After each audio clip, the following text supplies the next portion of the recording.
Okay, now I work in television and this particular subject also confuses me somewhat. So if you are with me on this one, you'll want to listen to this particular interview quite closely. South Africa is, like many other countries, in the process of converting analog television to digital terrestrial TV, or DTT. And today, the 17th of June 2015, is the deadline given to South Africa by the International Telecommunications Union. Joining us now to discuss this further is Mr. Solly Mokwetle. He is the program head of the Digital Migration Program for the government. He is also our former SABC Chief Operations Officer and a former acting CEO. Good morning to you, sir. Thank you so much for joining us. Good morning. Good morning. Thank you. Okay, I'm hoping you're going to clarify things for us this morning. Who is going to be affected today on the 17th of June? And if anyone will be affected, how will they be? Well, 17th of June, what does it mean?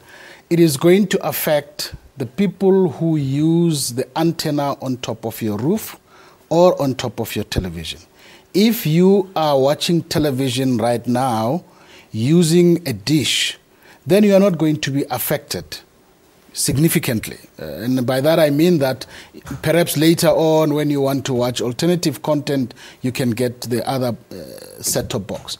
But the people who were supposed today to go off are the people who have got an antenna on top of the roof. So the bunny ears. The bunny ears, okay. Yes, or your aerial, okay. You know, as we call it in the township. Yes.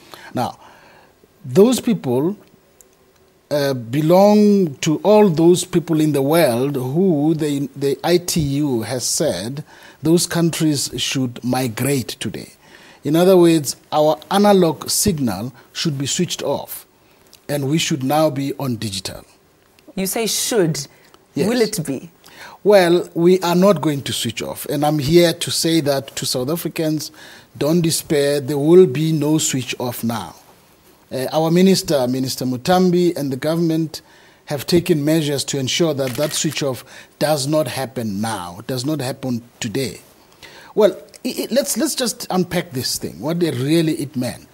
It simply meant that the ITU, the International Telecommunications Union, will no longer protect the assignment of these countries, the countries that are in Region 1, like European countries, Iran, and South Africa, the whole of Southern Africa and Africa.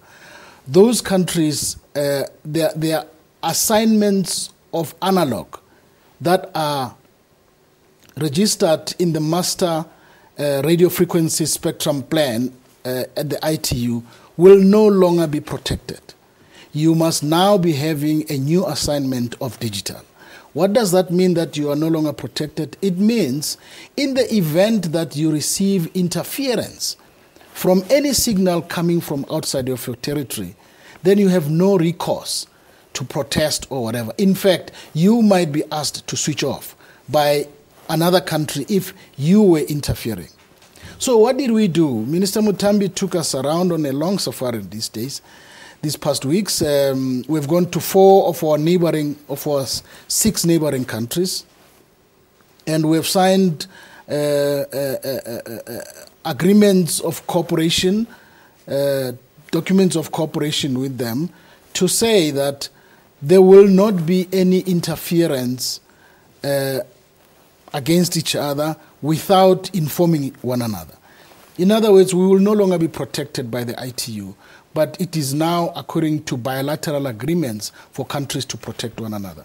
So we can assure South Africans that there will not be any interference. What we have managed to achieve is a window of about 9 to 12 months in which we have to then, during that period, distribute set-top boxes to all, particularly the areas of our country that are around the borderline areas, to receive set-top boxes to be able to receive the digital signal, which will now be on. So we've missed the ITU deadline. However, we will be able to still continue transmitting via analog, unprotected, you say. Why did we miss that deadline? What didn't we have in place? The reasons for missing the deadlines are numerous. And they go back. South Africa began this process in 2008. And after that, that was when the policy was made, the broadcast digital migration policy. There's been several amendments on that policy. that delayed implementation. The first target that South Africa had set for itself was that we will migrate by 2011. So 3 years after 2008. And that never happened. And so there has been, and as you know, there has been instability in the leadership of the department.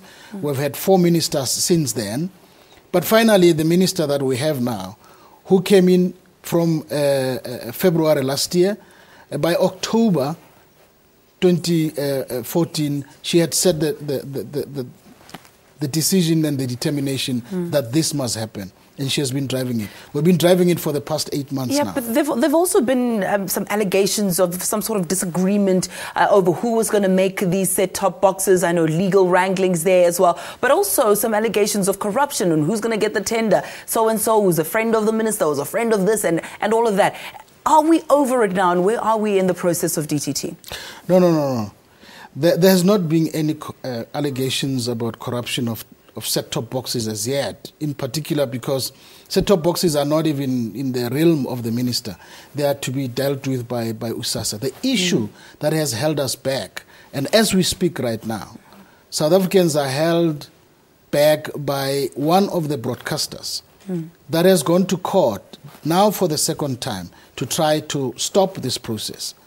And the issue has been that of encryption of the set-top boxes, that the set-top boxes should have an encryption system or should have a conditional access, which we believed is not the responsibility of government.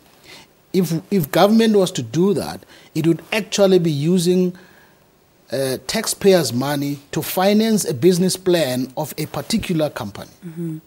And government was not going to do that. So right now we're at court as we speak right now, and this is why we have not yet finalized, and that's why we're also missing the deadline today, because one of the broadcasters has taken the minister to court to say they want the set-top box to have an encryption, which government is saying, no ways, we can't do that. And so we continue with this, but we'll have to leave this conversation there, at least for now. Thank you so much for joining us. So the moral of the story is that you will not have your television signal switched off, so you will be able to watch us. Although the deadline was today, the 17th of June, for us to migrate, but we will continue transmitting it, albeit not protected. So there might be some disruptions here and there, but hopefully you will still be able to watch Morning Live, ne? Fingers crossed. All right, let's leave it there, at least for now. Quick ad break. We'll come back and say goodbye to our SABC 2 viewers in just a moment. Stay with us.